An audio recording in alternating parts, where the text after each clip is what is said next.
libération ya moto oyo akangamaki. Alors aye epa na Yesu pour rendre libre. Tozana ba délivrance, ezana plusieurs sortes de délivrance, mais toujours le bela awa na komeka koloba na deux volets ou trois. Première délivrance ezali ya moto ya yebi Yesu te. Tant que moto azali kopesa Jésus-Christ vi na ye, alors abatisami lokole komami na mokanda ya Marc chapitre 16 verset 15 à 16. Oyoki parole de Dieu, ondimi obatisami. Parce que la Bible dit que celui qui croira et qui sera baptisé sera sauvé. Alors, balobi na basali batei que allez partout dans le monde, faites de toutes les nations mes disciples. Celui qui croira et qui sera baptisé sera sauvé. Alors, tout le monde que les salis ezali liés na ko mettre en pratique ko batisama. Alors, tant que batisama, Bible ezotel se biso que moto wana kofi na Yesu asekwe na ye ezali première délivrance. Moto lungwe na molili akei na pole. Soko tangi na mokanda nzambe na Romains chapitre 6 verset 3. Ozoma ta Bible lobi que ignorez-vous que vous tous qui avez été baptisés en Christ dans sa mort que vous avez été baptisés. Soko matili bazotalisa quelque part bazotalisa que comme Christ est mort et ressuscité bino pe bosse kui bokomi ndenge moko na ye. Votre vieil homme a été crucifié avec lui afin que le corps du péché soit réduit en néant. Ozoka délivrance wana nde première délivrance ezali tant moto apesi Jésus vi na ye. Deuxième délivrance ezali la délivrance des esprits mauvais. Nde tozomona Jésus azo chasser ba démons na kati ya Bible. Alors ezana bato mosusu oyo azali possédé. Alors na esprit impie. Na banzi awa na lobi awa ezana bande mosusu bateyaka ke un chrétien akoko za la possédé te. Oui, eza ya solo. Mais un chrétien koko za la ka influencer na milieu mabe. Bater minyos bozolo bawana eza malamu mais vérité yezo lobaki yango. Alobi ke soki ndako moko babenganaki molimo mabe akei. Chikoyo kolo ndako atiki ndako po polele.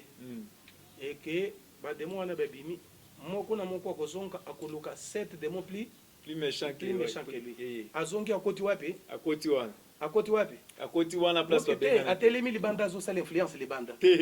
Botika ba discussion wana to eza influence ona kati un chrétien koza la posséder. Soki chrétien atiki parole de Dieu. Abandi komene vie de péché, c'est les démons qui entrent en lui. Alors babandi kutambisa vie na ye. Alors nde yango délivrance ya milieu mabe ezali deuxième service o esala makape na ba église. Tant que un mauvais esprit a côté kati na moto ezali ba makambo utaka na ba famille, c'est pour l'empêcher de ne pas prospérer dans la vie et ko empêcher ye peut être atteindre destinée na yete. Alors la délivrance c'est que ça là que moto azala libéré pour vaguer librement à ses occupations. Voilà des rôles sikoya délivrance ya mibale yango wana. Alors je pense que je peux m'arrêter par là. Merci beaucoup, merci mingi ndengo o pessimisme pour les nakait likambo ya délivrance tazotuna sujet asuka poto clôture. Oye est-ce que siko une génération na biso pouvoir ya kala Israël ezalaki que bakonzi wana bango moko bayebaki nzambe. Alors tout le monde mboko mobimbe ezaki ya nzambe et pour le moment tozana combien ya bato bazana kati ya Congo oyo bayebi nzambe te ba politicien bayebi nzambe te ba féticheur bazana makambo ya ndenge na ndenge. Donc vous appelez pasteur président de la République? Oui, ezamba bete akoki ko comme soki nzambe apesi mission. Sikoyo na lobi ke ya liboso ezake soki nzambe abengi mutu azolongola na misala. Nazo peso par exemple. Jésus akoti ba Pierre bazo sala pêche. Hein? Alors alobi botika ko sala pêche wana nazo komisa bino ba pêcheur ya bato. Alors sikoyo akomisi bango ba pêcheur ya bato. À un moment Pierre azongi akeko sala pêche. Tant que Jésus a eu retrouvé a condamné kakate, ma bengi a l'obiso lingingai au petra ba troupeau nangai. Alors a l'obi que quand il sera délivré, parce que aux obanga que ceux qui pasteur quand kuna ko ministre ba otia corruption a obungisa makambo na nzambe. Oui, pasteur akokota akoki ko boye corruption akotambola na bobangi ya nzambe soki nzamba tindie. Nazo beta c'était. Nzamba za capable ya koloba ke alors tu sors dans l'église, tu retournes dans le monde pour nous transformer mboka na biso. Akomi président de la République, akomi ministre. Ça c'est Dieu. On ne refuse pas. Oyo nzamba tindi aloba c'est Dieu qui m'a envoyé, nous acceptons. Et lo konga na zoboya ezaya moto azana ambition. Ce n'est pas nzamba tindi. Neti tango nzamba bengi biso. Eza appel. Bible lobi ke moto nyonso article attaché na appel na ye. Alors notre appel ezali attaché na rémunération. Nzamba bengi biso, hein? Tango bengi biso na mosala. Soki alingi kopesa mususu na mboka na bino akopesa yo. Alors eloko nini koko salema okoki kozala conseiller ya ministre okozala soki ba bengi yo zomona nzambe atindi yo ke tozala conseiller boy okoki koboya te ko influencer ya pasteur na mboka na bango eza ndenge nini tozana ba pasteur oyo nzambe asali grâce baza na influence na kati ya mboka lokola ba pasteur bazaki na Nigeria kala bazaki na influence kombo nde chapengai na Idaos aza kokota na makambo politique te mais azaki na influence azaki ko soki likambo esali akopesa gouvernement ultimatum ke botika likambo na bino wana so batie tembe bamoni effet nde eloko basali na nzambe bakozala comme ba conseil ya mboka ozomona mais biloko wana osala mawa te po bino bobebisa crédibilité ba pasteur makambo nyonso ebeba ekoma mabe donc basé sur la force te ya koyebisa même ba politicien baza na force baza koloba bamususu bazoloba na bango mais bayokelaka bango te eza na bato na kati ya mboka oyo balobaka na bango bayokaka bango te aloko boyo koyoka ekomisaka kaka kokamba na badifficulté koloba teke basali baza te basali na nzambe baza na kati ya Kinshasa awa balobaka ba nzambe atomboli nazoboya kotanga bakombo ya basali na nzambe mais bazali oyo balobaka bayokelaka bango te alors nde tozoluka modele wana ozomona mosala na nzambe aza lokola sacrificateur na Israël un roi aza na onction royale un sacrificateur aza na onction sacerdotale ozomona roi azali kokamba mboka sacrificateur azali pona makambo spirituel ozomona sikoyo nazoyebisa yo osi omoni na kati ya Bible un sacrificateur aye akomi roi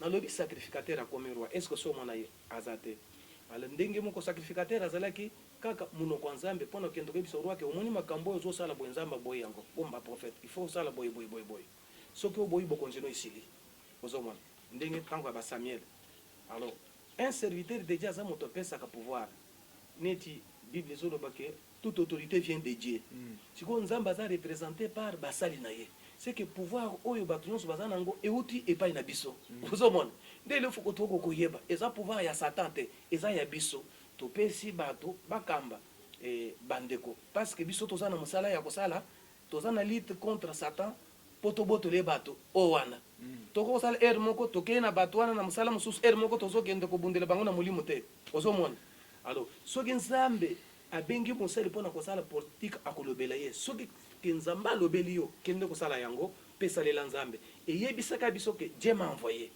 et puis tokoboya te mais soki nzambe abengeli yo mosala église et que yo otiki yango obandi kolula kokoma kosala lisusu ya leta wana ozosala misala mibale si c'est Dieu gloire à Dieu mosala mpe église okoyoka pasteur mosusu azobi kokosenga bandimi boye mbongo eza te okosenga bandimi olobi olembi mpo basoutenir mosala yango ya nzambe wana eza kaka problème seke botikaka nakendaka kosala ata politique naluka quelque chose ndenge bamisuku bazoloba ntoma pasteur junior vraiment po bandimi mosusu okomona bokosenga osengi olembi na kolemba kasi yokanga sikoyo jésus azoyebisa bayekoli na ye boye ntango natindaki bino bokendeki estce bozongaki maboko pamba na évangile alobi te sikoyo ntango bozokende oyo aza na mopanga te ateka ozomona ce qui veut dire que royaume de Dieu ezosenga sacrifice yango tozosenga ke basali na nzambe mosala ya kosala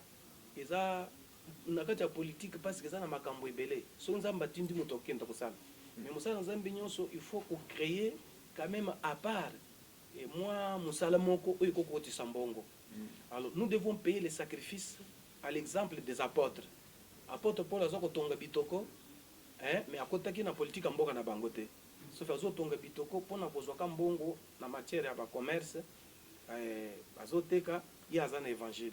Alors toza na moment ya kopayer sacrifice. Je pense que c'est lui qui nous a appelé est fidèle à soutenir kaka basali na ye.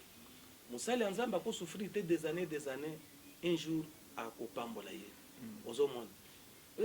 Nazoloba pona yo pasteur Junior. Kala tango bandi ozaki évangéliste. Et ba moyen zamba apesi siko ezalaki te.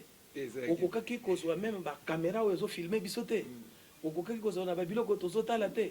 Mais dans l'avenir nzambe akopourvoir. So toni basali ya nzambe mosali ya nzambe aza na vision ya esika tofandi. Awa akoyebisa yo ke na ebandeli ezalaki boye te. Alors ce qui veut dire que nzambe abengi yo bien aimé kanga motema. Alors osalela ye. Nous avons un exemple à Bantoma. Pour sauver les gens, ce n'est pas péter, parce que nous avons la mission de sauver les gens. Sauver les gens, nous devons souffrir. Il y a un moment où l'abondance est koya. Parce que le bique, avant les centiples, les a na mokili a li pamboli ezali o nzamba ko pambola musali nyonso. Avant ya kokota na centiples, ezana temps ya désert o yokoleka nango. Nous devons supporter. Celui qui nous a engagés à sa fidèle engagement il y a la société à mokili. Alors koloba ki bandimi bako pesa te bondela pona bandimi na yo nzamba ko tombolele bato e bako telema un jour bako sunga yo biso tomoni yango ozo kiboye otiki musala oza ko sala maboka ko sala la nzambe et yo moni ke na église moto ko sala akosunga yo azate au fur et à mesure que oyo komona ke kaka la même église wana omoni nzambe a suscité lisusu bato babandi ko sala pe ba moi makambo ya bien. Et je vous dis que tant ezali persévérer. Jésus a le dit, celui qui persévérera jusqu'à la fin sera sauvé. Et que basali nyonso basali lanzambe neti bantoma tango babandaki baza ko kanga bango bazo batama. Mais après un moment mouvement wana silaki bakomaki stable tozomona koma baza koyela bango biloko na makolo bazo kabola selon besoin ya muto. À chaque moment ezana ba événement koya. Mais un serviteur de Dieu oyo nzamba bengeli na service tellement na service. So nzamba lobi kende pe na politique yebisaka ka bande que voilà de quelle manière Dieu m'a parlé. Bisoto kondima. Ma bende ezali ba ambition ya kende ko sala musala onzambe abengeli yote. Onzambe atindi yote. Voilà. Merci mingi moto na nzambe, merci mingi prophète. Tokomi na suka ya émission na biso, topesi yo merci, topesi bande kwa na biso merci. Lilo basuka pona mokona lelo, bande ko nyonso zolanda yo bisika nyonso oyo bayebi yo et puis tout na lisusu. Est-ce que racheter ezana ba mboka nyonso to ezaka awa na Kinshasa? Ce sont des signes ya bilembo ya bandeli ya pasi. Alors bozonga na parole de Dieu, bobanga nzambe. Tozo senga bandeko oyo baza ko conduire vie na bango na ndenge ya mabe bozonga. Omoni musala nzamba toni biso mitona awa. Bino bandeko bozo salisa basala nzambe mabe bolingi kama mate ya mapamboli. Bolingi mate oyo bazo talisa bino bolingi pe ba prophétie mingi et que bayebisa yo même prophétie ya lukuta yo kondimaka nga naza prophète na bandi musala prophétie na bomwana. Alors tout prophète n'est pas toujours vrai prophète. Le véritable prophète azali oyo azali ko annoncer parole de Dieu. Ça veut dire que ko kebisa bato na danger zo yela bango et puis ko talisa moto conséquence ko yele tango ko bimana liloba na nzambe lipambuli ya kozwa na et pas ya kosuka na nzambe tango ko demeurer dans la parole de Dieu. Je pense que biso pe to prophétisaka to lobelaka bato makambo mais tozongisaka bato na nzela. Prophétie nyonso eza na bit nango ya ko bimisa mutu na parole de Dieu pe ko kabola bato et outé pa nzambe pe. Attention avec les faux prophètes tango eza mabe. Ce que nous devons faire, il faut qu'on tanga la Bible, rester chez vous et tanga parole de Dieu car la mingi te ba église ko fungwama et to ko yanga na ba église.